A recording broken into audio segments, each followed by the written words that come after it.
Hello TBF fans, as always, the tips, tricks, techniques, and strategy and playing beyond. If you happen to be a senior player, have some popcorn, have a cold beverage, enjoy yourselves, leave a comment down below to help the little guys grow. If you happen to be small, medium, enjoy yourselves, or just checking out the channel, welcome and thank you for being with us.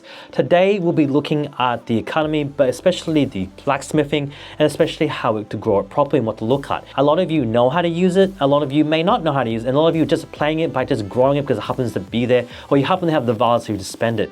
But sometimes it's actually better to step back a little bit, read the information that's there, hopeful for you. And the more you understand it, the better you grow as a player. The more in depth and more knowledgeable you are, knowledge is power, right? I mean, this is seen as philosophy, but though it's very true. So let's get straight into it. In here, as we go to our economy, research, technology, we are looking particularly at blacksmithing. What I want to look into blacksmithing in particular, we all know you need to upgrade. This is essential stuff. You need to upgrade your stuff in your blacksmithing because you need to upgrade things like combining your enchantments, combining gems, and of course increasing your durability of your arm and weaponry, and also decreasing the cost of your gear. There's a lot of value within the blacksmithing economy upgrades. But the biggest one that I find above all, that's more important than all of them above, is actually increasing the equipment's durability. So what's durability? Durability stands for the ability of how long your weapon will last for and how many times you keep using it until it breaks. Let's face it, when you're even smaller, your clan might not provide enough chests for you to constantly build constant chests, build the constant weapons that you're after.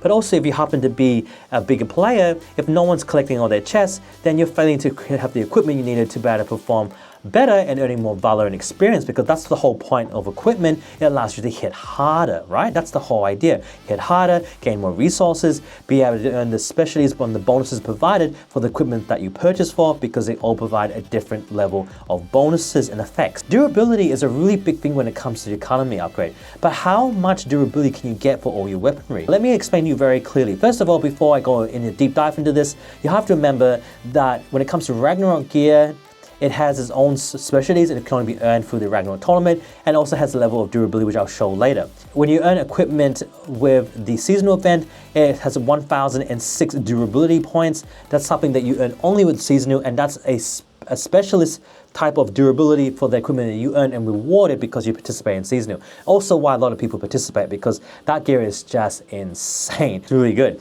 All right, durability, right? So when you earn equipment durability, you can only really earn one level in each level that you go up to. Unlike other things when you go up to 10 points, durability is only 1 point, but it does tell you exactly how much by crafting it, the durability will increase by. So the last point when you reach the very, very end is +4. What you need to understand, guys, and I already told you, durability is how long your weapons last for. Now you know that, but if you go into the blacksmith area, for instance, and just to show this, you have to remember the different class levels you have: poor, common, uncommon, rare, epic, legendary, ascendance, and godlike. And each level of these will give you the durability as you can see down below. Now the durability here for this particular weapon is 30 right now for some of my gear, but just go down a bit more. If you look at my gear here, the durability here is 30, but +4 will be 34% when it godlike. So that's what this color stands for, godlike durability.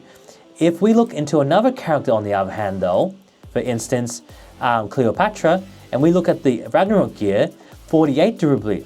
So why has it increased? Why is it different? Because the durability for Ragnarok gear is special gear. It's different. So the durability is already at 50. It's completely different. It says here. And it breaks, and every time it breaks down, it starts counting down. That's why it's showing this. And that's something to take note. This is also seen, again, if you look at another gear that you have here, for example, we go to specialist gear, you can see how it's dropped down to 28 when it comes to common gear. Though the durability is at 30, but +4 if you often earn the final points. And you'll find this repeat goes again and again for other ones, because as it decreases, it can give you a weird perspective. But before we do that, again, let's take a look at this. This is gear that you earned when you're in seasonal, 1006. It's freaking fantastic, guys. It doesn't matter what level you are, you blue, green, red, whatever color you may get of the classes that you gain within seasonal, but 1006 durability, it lasts forever. That's why people go in here. It's absolutely epic. And we can't not forget the fact of its abilities and effects, right? Army strength, army health, army strength against players, army health against players, chance to do double damage, and the durability, wow, 1000. It's insane. So this is why stuff like this, it needs to be paid attention, you gotta take note to. And if you go back into other gear, like guys, right? So we return this and we equip different gear, for example. So let's say we throw in an Emperor's Rage Hammer, for example. When we take a look at it, you can see that the durabilities are 34. So it changes, it's very different. Depending on the gear that you have, that durability may show inside your main blacksmith area at different rates because you live it up to different areas.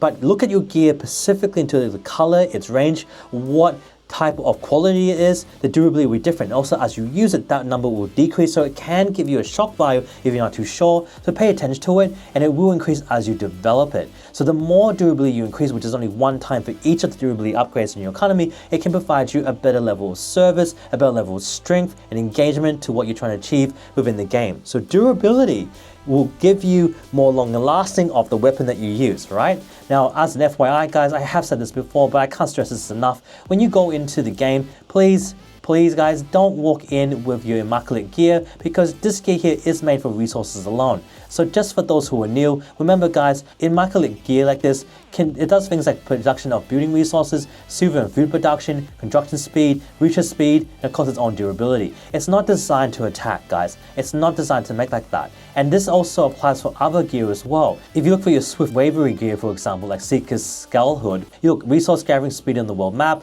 march speed and carrying capacity. It's not used for, well, yes, it can be used for attacking, because it depends if you're doing silver hunting and you're bound to bumping head with other players. And also it can be used for things like the trade route tournament. But you gotta see what I mean. Like, equipment comes in different phases and used for different means. I mean, again, like if we look into our Captain Carter here, as you can see here, he uses crypt collecting type based items.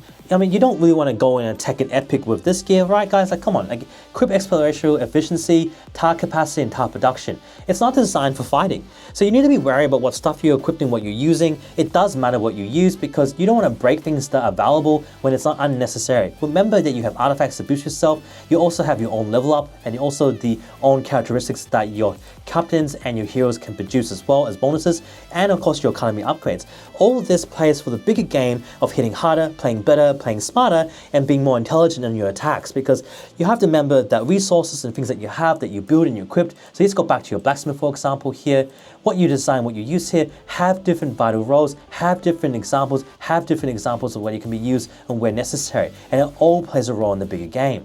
I mean, yes, again, let's just quickly look at these in tournament-based equipment, right? Guardian of Justice, that helps upgrades all Guardians alone. War Master upgrades all your specialists, and Emperor's Wrath upgrades army as a whole. They're specialized in their areas and useful in their own means, especially the War Master and Emperor's Wrath, because I'm all in for upgrading all armies, and I'm all in for upgrading specialists because of the PvP. I'm not so great with Guardians of Justice because there's many more captains you have in line that has the ability to upgrade all armies, and you can use them, and also heroes that can pretty much upgrade all armies too in their own levels, like leadership, like Thetis, and like Moronis, upgrading your own gear and weaponry to attack harder, and also like Sky Gota, which also goes in, and you can use that to slamming quite hard. So these things to pay attention to, you have to pay attention to, note that what you can do, because all these captains, heroes, weaponry, gear, all play a role in hitting hard, playing better, performing better as an overall level of where you are in the game at the time. And these are things you must take note.